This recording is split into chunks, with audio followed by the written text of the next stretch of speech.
Welcome back, rankers. A lot to get through today. But before we get started, a follow-up on last week. Our Places account did not get shut down. It didn't get suspended. A couple of odd things, though. First of all, thank you to everybody who left a review on our Places page. We got about 27. At the moment, Google is saying there's only 25. And if we just go to that page, I'll show you what they were. It seems that a couple got deleted. And I had a comment from someone on the blog on stuartmedia.biz who said that they'd found a similar thing, that it would get to a certain level of reviews and rather than the account being shut down these days, the extra reviews, whatever constitutes extra, would get deleted. Now you can see here there's only 23 reviews. So we've had a couple deleted. I don't know which ones. Maybe you want to go and have a look at it and see if your review is still there, if you made a review, and see if yours was the one that was deleted. And what did you say? But the award for the funniest review goes to Colin Jones. Thank you, Colin. This is very funny. From the waters of the Galapagos Islands to the dizzy heights of the Himalayas, this man is the guru of SEO. Great advice. I always look forward to a cold beer and his videos every Wednesday night. May it continues, sick, for years, many years to come. Have a cold one on me tonight, Colin. I'm not sending you any beer. That would be breaking Google's terms of service in sort of exchanging some sort of value to get you to review our site. But the other odd thing I just noticed today is that I showed you this one here last week, Melbourne Fine Art Gallery, and explained why that one was probably there. Today we've had this other one turn up, the Victorian Blind Cricket Association. Now in Australia, the word blind oftentimes means drunk. And whilst that would make perfect sense for a cricket association, that is not what this one means. It actually is referring to vision impaired. In fact, if you Americans would like a saying about someone being drunk, you can say they're as blind as a welder's dog, okay? And that means they're really drunk. Go and look it up. This one here is really interesting. We have sponsored the VBCA in the past with services and those sorts of things. I've been to their site today. I can't find any link whatsoever on their site back to us. And the search I've done here in Places is Stuart Media. Maybe they've mentioned us somewhere on one of their pages as being a past sponsor. I don't know. It's just turned up today. It's weird. And all the comments I had on the blog about Places, same thing. Everyone is experiencing similar problems with Places. Messed up listings, mashed up listings with more than one business included in the one listing. Weird stuff. They have to fix it. They really do. What I wanted to talk to you about today, though, is today, for the rest of the world, it is Trademark Day in Adwords. That means it's the day that you are allowed to now go and bid on other people's trademarks and brands. Well, if they're trademarks, you may not have been able to bid on them before. Now you can. Now we've already started doing it. Not on trademarks, but on brands. We did it for one client last week. And we're noticing a very interesting trend. And this is Google AdWords. Up until now, a bunch of countries in the world have not been able to bid on other companies' trademarks. And Google would automatically ban your ad if it worked out that you're bidding trying to buy a trademark. We've been doing a little bit of work with one client, and what I'm finding something very, very curious. I'm not going to show you the key words here, but we're looking at a very small sample size here of this AdWords campaign. It's only been going about a fortnight. It's only had 38 visits, hasn't had any sales yet from those keywords. It is an e-commerce site, and being an e-commerce site, we can actually track revenue to see which keywords are actually driving revenue.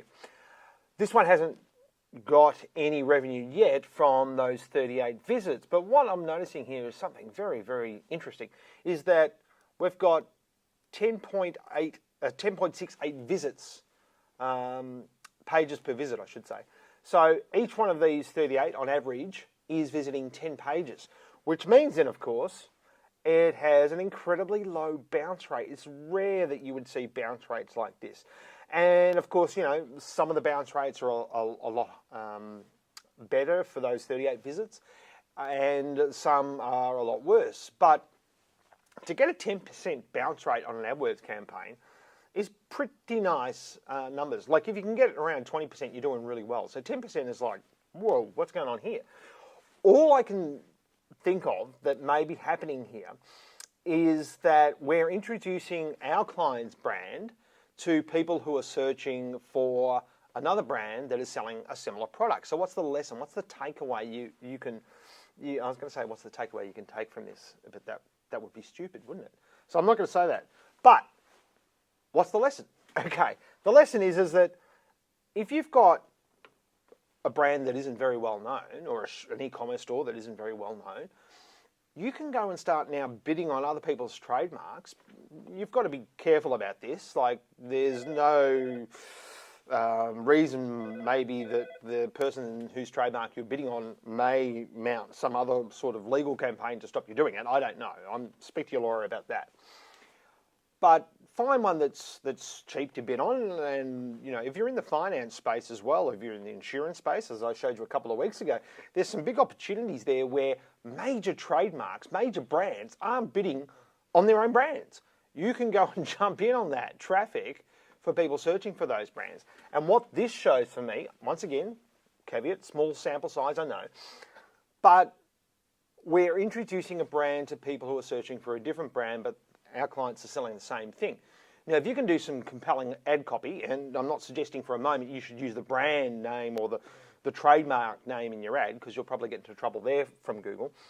But if you're just bidding on that brand, you can start putting your message in front of people who may not know you exist really quickly, and you know that they're searching for a competitor's product or brand or trademark.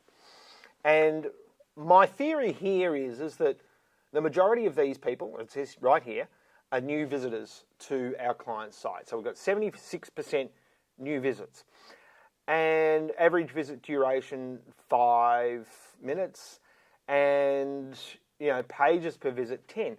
So it's telling me that they haven't heard of this brand before, and they were looking for something from a similar brand, so they've gone to the store and they're having a look around. And these are big sites that we're talking about here. This is a massive site, lots of content to look at. So it's a good idea if you can find, say, major brands, because these are the ones, ironically, that typically will not be doing AdWords particularly well. Or at all in some cases, or they'll just do it, for some specific campaign. They won't actually have, a brand campaign going all the time.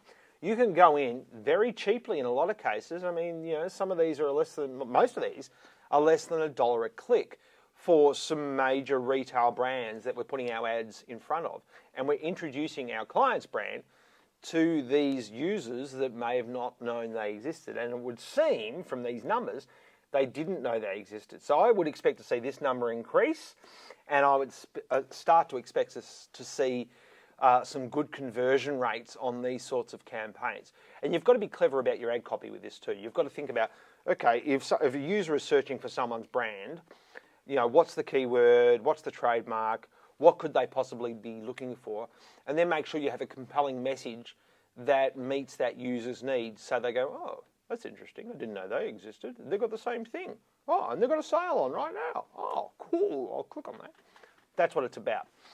Hopefully that's helpful. If you're doing some brand or trademark campaigns, love to hear the feedback that you're getting. And if anyone's suing you, that would also be interesting to know.